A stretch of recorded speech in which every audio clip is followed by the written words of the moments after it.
Good afternoon, everyone, and welcome to a Tuesday, May 14th edition of Established Run's NBA Injury Analysis Show. I am Mark Dankenbring, joined here as always by Mike Gallagher, and we did have a somewhat, basic slate on tap tonight with no injury news, but we just got an update that Mike Conley is now listed questionable with an Achilles listing for tonight, so we'll have something to talk about there, but two games on tap tonight.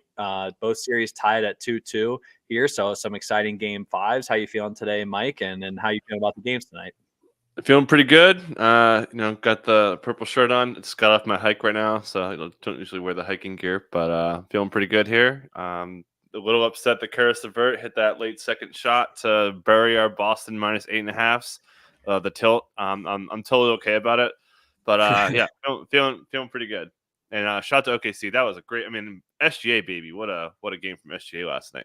Yeah, what a great comeback from the Thunder and classic Boston, just playing with their food a little bit, not closing out the Cavs without Donovan Mitchell, allowed them to stick around. I wish I would have taken the Cleveland +12. I had a bad feeling about Boston rolling the Cavs after placing that -8.5 bet, and I definitely should have done it. Could have opened up the middle, and then obviously would have won that second side. But we are on to tonight's games, and again some exciting game fives on tap. We'll start in New York, where the Pacers are heading back to the Garden after winning both games at home here, and not too much lingering injury information or outstanding injury information, I should say, but obviously injuries on both sides, especially the Knicks, impacting their rotations this series. But we'll start on the Pacers here, where Benedict Mathurin still listed out. He's out for the rest of the season, so we will not see him. And then Tyrese Halliburton remains questionable he's now listed with back spasms, a sacral contusion, just fancy words for a tailbone bruise, and then a right ankle sprain. So any worries here about Halliburton tonight, and then any other news or notes you have for the Pacers? Yeah, we saw Halliburton limping a little bit from the ankle that fall on his back. That's a couple games ago. We saw him after game 3 was really limping, like after the post game, where he looked like an old man. But yeah, he should be good to go. Maybe a little bit of limitations, but he's played great. His jumper's on fire. He's shooting really well off drives. They're kind of letting him shoot. So he's been great. Really nothing to say. Obviously, the minutes were late last game, but that's because they just blew the doors off the Knicks. That game was over basically in the first quarter. Maybe even first 5 minutes. Maybe even first 5 minutes felt like the game was over. But I don't think there's anything to say on the Indiana side, really. We know what the rotation is going to be. They're going to run their starting 5. TJ McConnell's been fan-freaking-tastic. Obi Toppin's been really good. The Isaiah Jackson minutes have gone generally pretty well here. And Ben Shepherd's giving them good minutes. So they're going to run 9. We'll see if the Knicks run 6. But I kind of don't think they're going to. But, yeah, they're mostly in good shape here overall. I'll talk about defensive assignments on the other side. Cool. Let's head over to the Knicks then, where they still have 4 key out tags here. OG Anunoby remains out with that hamstring injury.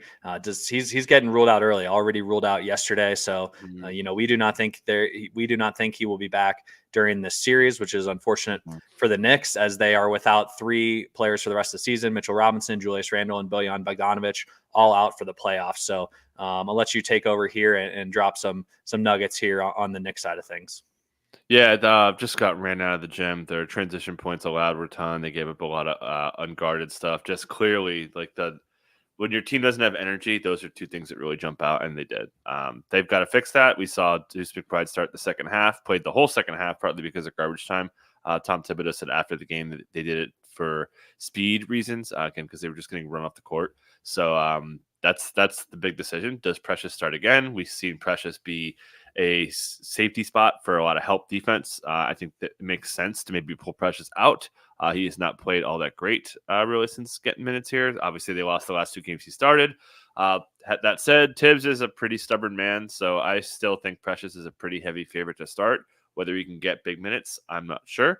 But we know, one of Deuce McBride or Precious is going to start. You could make a case for Alec Burks, who's kind of back from the dead. He's played pretty well at the last 2 games.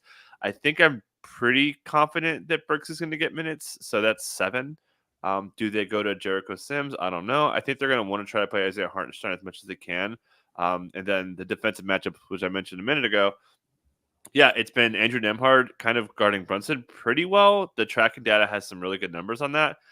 I still think Brunson's kind of getting to his spots and moving and just not moving the same. I think it's more of like about Brunson's health than like Neesmith's impact. One thing I think has changed that has been helpful for the Pacers is taking Nembhard off Brunson, but putting him on DiVincenzo. I thought that was kind of the difference for how the Knicks offense couldn't really generate some clean looks there. So I think that the matchup for DiVincenzo gets a little bit worse with this adjustment.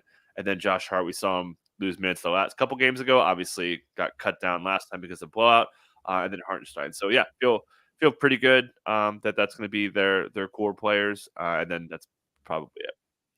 Yeah, got to expect the Knicks to go tight again tonight. Hopefully, they feel a little bit well rested after that blowout and not getting into the 40s on their main guys. Hopefully, Josh Hart feels rested. DiVincenzo, Brunson, only 31 there. So, hopefully he comes out and can get that offensive performance going again. And if not, I definitely think we could see the Alec Burks card played earlier if Brunson continues to struggle with his jump shot and we see, not a great kind of start from DiVincenzo or, the Knicks need some scores at this point. So I think if their offense is struggling, we could see an earlier implementation of Alec Burks there tonight. Mm-hmm. Yep. All right, let's head to the night game where I just mentioned at the top of the show, we got some news that could be, slate changing for sure, as we have the Wolves heading back to Denver for Game 5, and Mike Conley popped up with a questionable tag with an Achilles injury. Not great for a 36-year-old. I think you dropped a quote in our Slack that someone said he was limping after Game 5 or just walking slowly. So not a great midday ad here with an Achilles injury, again, for a 36-year-old, in a series like this where obviously they need Mike Conley's veteran presence on the floor and to conduct this offense. So curious your thoughts if he were to miss, if you think they would start Point Ant Edwards, or if you think they would go to someone like Monty Morris or Jordan McLaughlin to kind of orchestrate the offense. Yeah, pretty confident they would start to kill Alexander Walker to kind of cope and guard it. Would definitely be Point Ant with a massive handling role, which he already has. Mike Conley's role has grown a little bit the last couple games from an on-ball standpoint, but it's the Ant show. It's been the Ant show. Perhaps nobody kind of raised their status as a potential superstar like Anthony Edwards has in these playoffs. You could make a case for Brunson as well. Cool a little bit though. But yeah, that's huge deal. So as you mentioned, Drace Frederick, who follows the team, mentioned that after the game he was limping pretty slow. So clearly that's why they didn't list him initially. So maybe shoot around didn't go as they'd hoped. We always get really paranoid about the midday Q tags playoffs. I wouldn't say, doubt. We would be like doing the doubtful dance. It's like, oh yeah, he's probably not playing, but I think he's going to probably try to play and just see how it goes. Obviously, # biggest game of the year for them. So Leany's going to play, but there's some shutdown risk here. There's, this poor play. There's like a lot of things that could kind of go bad given his age, given the nature of the injury. Right Achilles soreness is terrifying for taking in the context there. So on top of not playing potentially a ton, we would see, I think J-Mac would be next, which I think J-Mac had a chance to play minutes in place of Kyle Anderson. Kyle Anderson is like Josh Giddey levels of bad on-off stats right now. So I think Slow-Mo's minutes are definitely in jeopardy. They're probably a lot safer, though, if Mike Conley did not play in this one. It could be Monty Morris, but I think they're kind of leaning more into J-Mac. It could definitely be the Monty Morris off the bench, but I feel pretty confident if Conley did miss, it would be Nickeil Alexander-Walker getting the start, despite two horrible games from Nah on the offensive side. We felt the wrath of that with two overs that did not hit. For sure, and interesting to hear you, speculate that Nah would draw that starting spot. Obviously, that makes sense from a defensive purpose, but everything would just be on Ant's shoulders. It seems like at that point to orchestrate the whole offense in the starting unit. So I'd be interested to see how they approach that. And you mentioned just Kyle Anderson struggles. I mean, typically when the Wolves were down handlers in the regular season, they would put Kyle Anderson in there to kind of help run that first unit. So I think a few different ways they could potentially go here, but certainly with kind of how the series has played out, starting Nickeil Alexander-Walker makes some sense. And then kind of what would you expect for like the minutes expectation to be on the backup point guards like J-Mac and Monte Morris? I know you're leaning J-Mac a little bit, but do you think that's kind of like just like the 10 to 12 minute range? Do you think upper teens could be in play? How do you think they would kind of use them versus Slow-Mo here tonight, just based on how Kyle Anderson has struggled in the series? So I think we'd probably have, let's say, of all the slow-mo Monty Morris and J-Mac, Jordan McLaughlin minutes, I think we'd be like altogether 20, 25 of those. Okay. And I think it'd be like slow-mo would probably get half.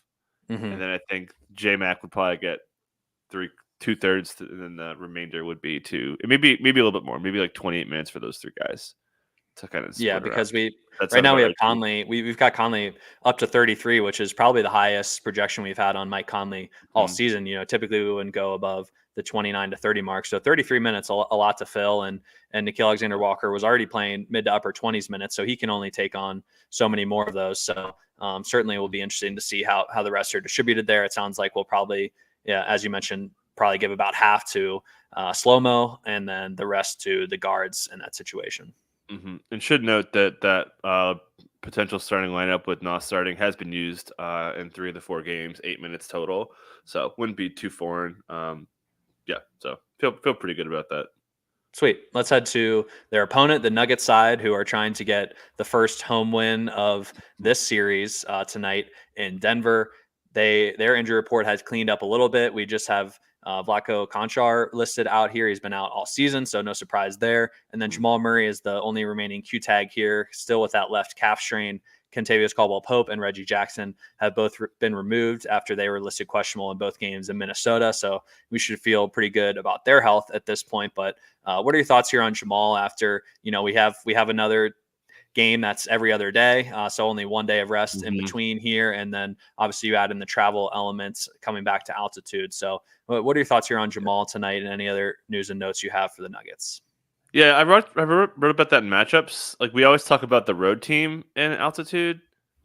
Denver's got to play in altitude too. So I wonder if that was like part of why Jamal didn't have the pop. And I should note that I thought in game 4 he didn't have the same burst and acceleration that he had in game 3, but he Hmm. played great. And I think from a mental standpoint, he just was real sharp.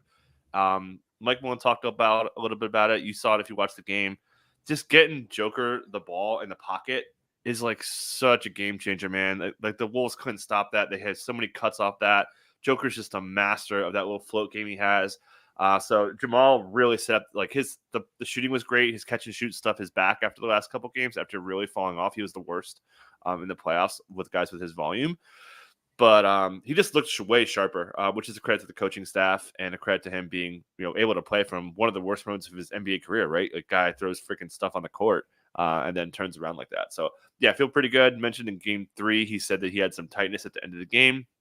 No sign of that really in game 4. And again, looked pretty good. Minutes were really strong here overall. So, and then matchup wise, if he didn't have Conley, he didn't have to guard Conley. I think that'd be easier cover for him too to guard and all. So, yeah, I think it kind of is coming up all Jamal. Bench wise, yeah, Christian Brown, we were on it. We took a Christian Brown over. We expected him to play a ton. Ayton and Michael Porter Jr., who's kind of gone cold in the last couple games. Hmm.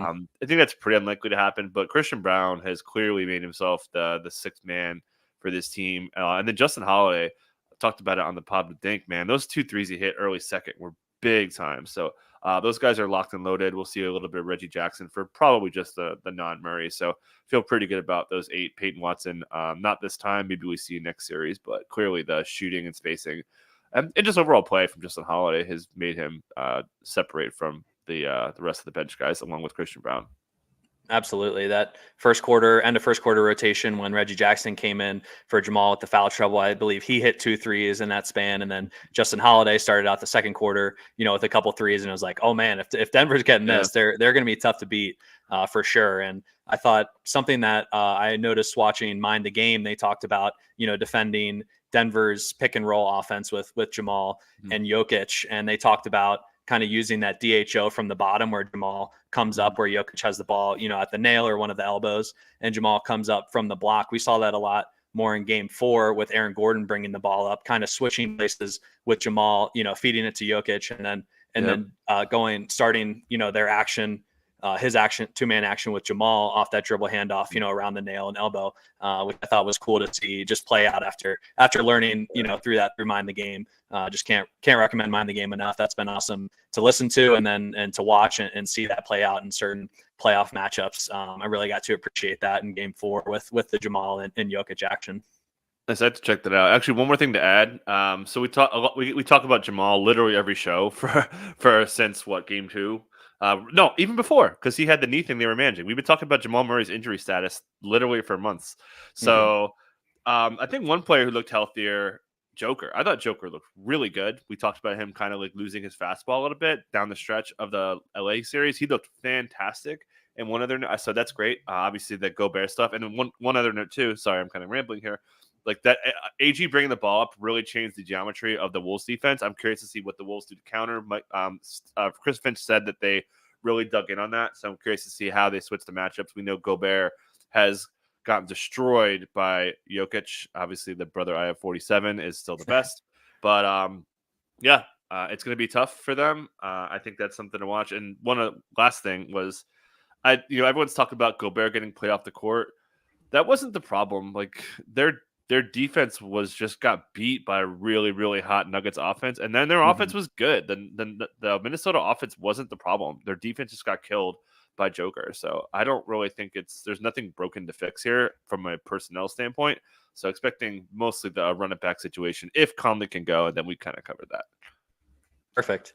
All right, well, that'll do it for this edition of Established to Run's NBA Injury Analysis Show. As always, we ask for your support in promoting this free content by liking the video and smashing the subscribe button for us. We are closing in on 5K subscribers, which is our goal by the end of the NBA season here. We're about just 50 people away. So if you're out there and have not yet subscribed, please go down below and click that subscribe button. It really does mean a lot to us at ETR to have your support.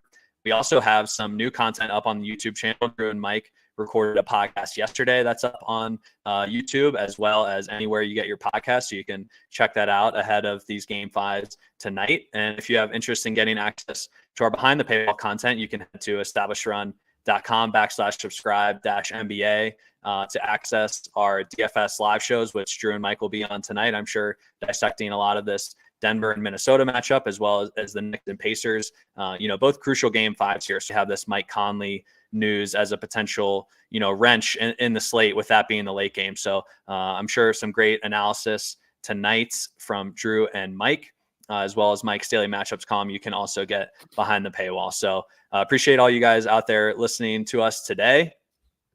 We will, again, Mike and Drew will be behind the paywall tonight, 5 p.m. Eastern time. That time will be the same, even with the later tip off tonight. So appreciate all you listeners out there and for all the support. We'll be back at the same time tomorrow to dissect any remaining injury analysis that we have for tomorrow, but enjoy the Game 5s tonight. Good luck out there.